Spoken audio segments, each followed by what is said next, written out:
Here in Mareeba, it's a lot about the people who are coming through, just starting out on their journey towards being mission pilots and MAF families, just sharing with people our experiences, being someone people can bounce ideas off, right from the practical, should you take Tupperware to Arnhem Land, should I homeschool my children, all those different things, right through to just being there as a support and someone that can pray for people and with people as they go.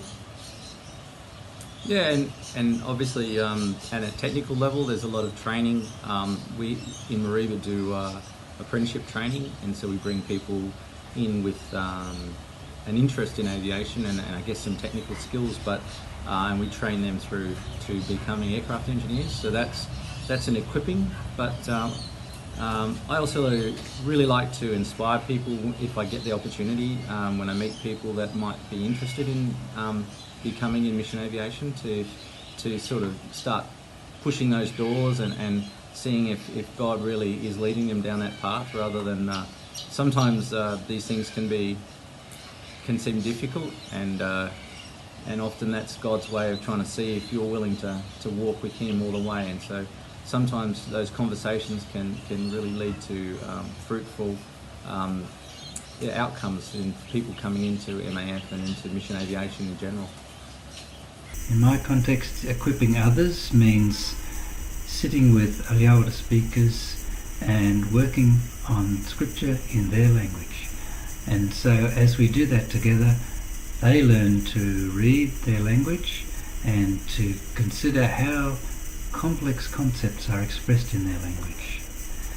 And then others who also have a role in the process later on will learn as well. So it's not specifically a training role, it happens in the context of relationships. The equipping of others to become missionaries, I think, can be done by people coming out on short-term visits to get an idea about what mission looks like.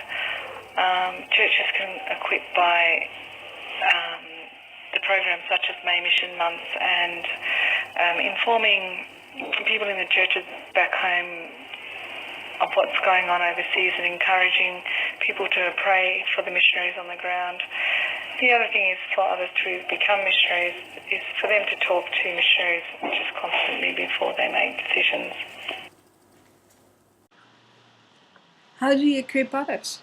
10 years ago I started training people to do the kind of work that I do, and I've run courses in PNG, Vanuatu and various places in Australia, trying to recruit other people to get interested in this work, and in recent times I've augmented those courses with an online course which has been picked up by the trainers in America. And another thing that I've begun doing more recently is serious illustration work, filling in gaps where there needs to be illustrations in the scriptures, and they are now being stored on an online repository managed by a guy in Africa who distributes them around the world. Sometimes people ask me how did I to equip others, and to be honest, I don't think it's easy to be equipped by anyone else, because this ministry is very unique. You really need God's calling. If God calls you, God will prepare the way for you. I help equip others by not only teaching them in whatever aspect of training that I'm doing that day, whether it's chief steward on the ship or dental assisting or as a lab technician or doing my veterinary nursing stuff, wherever that may be, but also just by caring and talking to people and just looking out for them and just spending time with them, talking about their beliefs and just asking questions and being there. I don't like to be too religious, throwing it in their faces all the time so it makes them feel uncomfortable.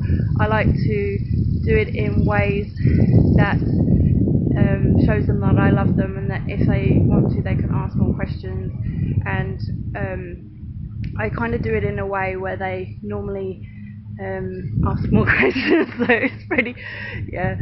So anyway, yeah, it's one of those things where if you wait until you're ready, you're going to be like doing courses and getting ready forever. And if you wait until you have the money, you're going to be doing that forever as well. It's like having a baby. Just, you know, jump. Just do it. If you have it on your heart to go, go.